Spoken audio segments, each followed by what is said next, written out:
शार आनी उदरगत खात्यान कलम 16 सकयल लोकांच्या जमनीचें रुपांतरण करपाक सुरवात केल्ली. आतां तातूंत कांय अटी जाहीर केल्यात. ताचेर तुलयोन प्रश्न उबो केला. तुलयो म्हणटा मंत्र्याक आतांच अशी कितें गरज पडली ह्यो अटी घालपाची, आनी तेय सुद्दां पयलींच कायद्यान आशिल्ल्यो.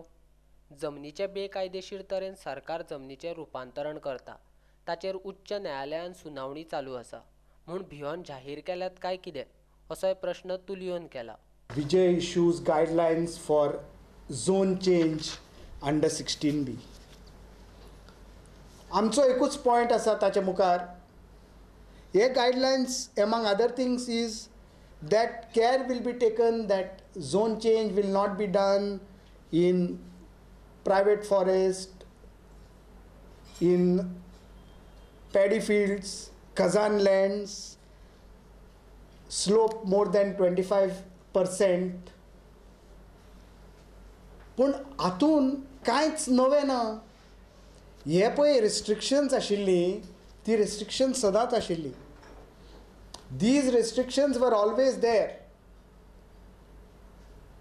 But I have only one question.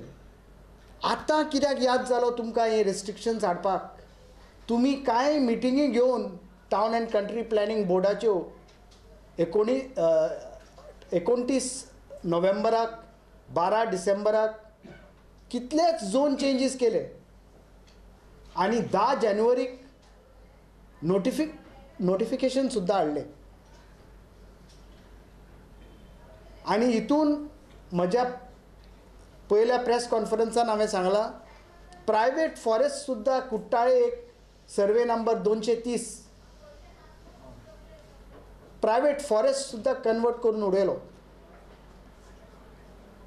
आनी आतां सगळें हें करतकच हे गायडलायन्साच्यो याद कशें आयलो काय म्हणून. Are you all worried that what you all have done is wrong? It is wrong. And I wish to remind our people and the Town and Country Planning Minister that this matter is sub judice before the Honorable High Court, and on 10th of January the interim order of the court clearly says that even if you indulge into any of these zone changing activities, it shall be subject to the outcome of this petition. So लोकांक एक शिटकावणी आसा की असले zone changes पळय तेणी advertisement जाहिरात सुद्दां दिल्ली पेपरार झोन चेंजीस करपाक येवंक. बळी पडनाकात, कित्याक हे झोन चेंजीस बरोबर ना. हे सगळे बरखास्त जावपाचे आसा आनी हे सगळे परत बॅक टू स्क्वेअर वन. कित्याक हे पळय झोन चेंजीस जाल्या चडशे दोंगर, प्रायवेट फॉरेस्ट आनी शेतां लोकांची. तुलयोन बुधवारा पणजेन काँग्रेस हावजान पत्रकार परिशद घेतली. मंत्री विजय सरदेसाय गोंयकारपणाच्या नांवान गोंय विकपा खातीर नाका आशिल्ले युक्ते काडटा. ताका कोण बुदवंत मेळ्ळा कोणाक खबर. आतां खंय तो डिझायन एडवायझरी पॅनल तयार करतलो, मात ताचेर सुद्दां अभ्यास केल्लो ना. डिझायन एडवायझरी पॅनल करपाचो अधिकार गोंय सरकाराच्या कायद्यान ना अशें तुलयो म्हणटा. एप्रुवल करपाक they will bring some sort of a design advisory panel. ताणे डिक्लेअर केला पेपरार. And towards preserving, developing and maintaining state's architectural heritage. And he also announced that this will be applicable only to ODP areas and conservation areas.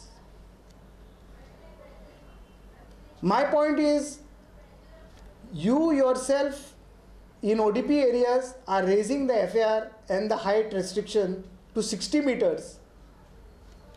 जो मुद्दो हांवें निमण्या press कॉन्फरन्सान काडलेलो की 60 meter central commercial special झोनाक 60 मिटराची हायट, 60 मिटर्साची height तेणें मंजुरी दिवपाचो एप्रुवल दिला.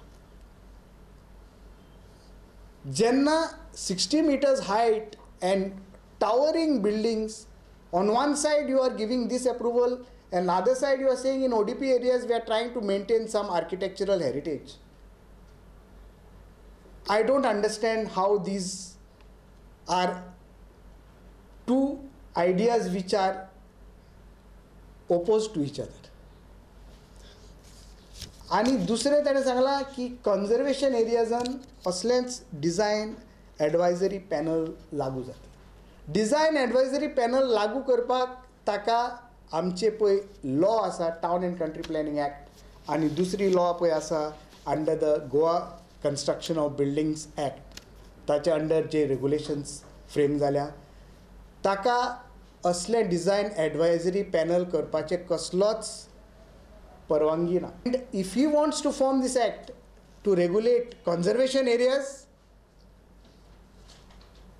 I am afraid conservation committee under the act केल्ली आसा, under regulation 6B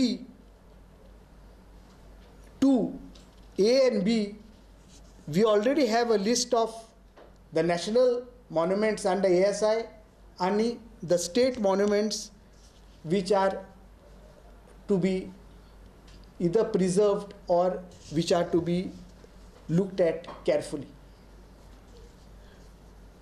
I am wondering whether our conservation committee headed by the Honorable Minister himself has failed in its duty. When you are having a conservation committee with the mandate of the law, you are not able to control the conservation areas. Why do you want to have another committee? So these are issues. हे पळय मुद्दे आसा, तांकां लोकांची चिंता आसा की हे कितें करपाचें आसा, आनी हे नवे नवे कमिटी, नवे नवे advisory panels only to create more hurdles for the people to get their basic work done, अशें म्हाका पळोवपाक दिसता. मंत्री विजय सरदेसायन शार आनी उदरगत खात्यान जें कितें चलयलां तें पळयल्यार मंत्र्यान गोंय खंय व्हरपाचें चलयलां तेंच कळना. बांदकामाचो FAR वाडोवन जाय जाल्यार माड लायात, अशेंय मंत्री उलयता, अशें तुलयोन सांगलें. कोकनट सॅपलिंग्स कोण प्लांट करतात तांकां FARचो बेनिफीट दिवपाक. What is the meaning of giving benefit for the people of FAR when you plant trees? Planting trees is the duty of every law-abiding and good citizen of this country. ताका FAR दिवपाचो benefit कसलोच म्हत्व ना ताका. In fact, it looks like there is no proper agricultural policy, because we have got figures produced by the census, agricultural census in October 2018, get Goa sees the sharpest decline in cultivable lands. And yesterday I have got another that Goa low coconut yield drives government's nuts. So आमचे coconut प्रोडक्शनय कमी जाला, आमचे agricultural प्रोडक्शनय कमी जाला, आनी अशें लोकांक coconut tree आनी माड रोवन ताका FAR दिवप, म्हाका दिसता असली policy is not at all something which is healthy for the state of Goa, where we require a proper policy if we are to revive our sagging agricultural production and the entire agriculture of the state.